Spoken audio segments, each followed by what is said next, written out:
મોડાસાના તુલસી residency પાસે લૂંટનો બનાવ. ગત મંગળવારે થયેલી લૂંટ અંગે 2 દિવસ બાદ નોંધાઈ ફરિયાદ.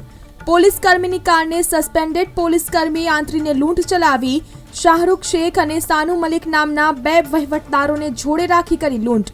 અમદાવાદ એરપોર્ટ ખાતે ફરજ બજાવતા પોલીસ કર્મી સાથે કરી લૂંટ.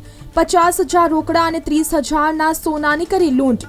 કારની તલાશી લેવાના બહાને સસ્પેન્ડ પોલીસ કર્મી અને વહીવટદારોની કરતૂત. શાહરૂખ શેખે અગાઉ પણ પોલીસ કર્મી પર કાર ચઢાવવાની કરી હતી કોશિશ. સસ્પેન્ડ પોલીસ કર્મી મહેશ ગઢવી દારૂની ખેપ મામલે થયો છે સસ્પેન્ડ. તો સાનુ મલિક નામનો ઈસમ ચોરીનો ગુનાહિત ઇતિહાસ ધરાવે છે. સસ્પેન્ડેડ પોલીસ કર્મી અને અન્ય 2 વહીવટદારોનો જિલ્લામાં છે આતંક. છેલ્લા કેટલાક સમયથી આ ત્રણેય ઈસમોથી જિલ્લામાં પોલીસ કર્મીઓ છે પરેશાન. તો મોડાસા રૂરલ પોલીસ સ્ટેશન ખાતે પોલીસ કર્મી આપી ફરિયાદ.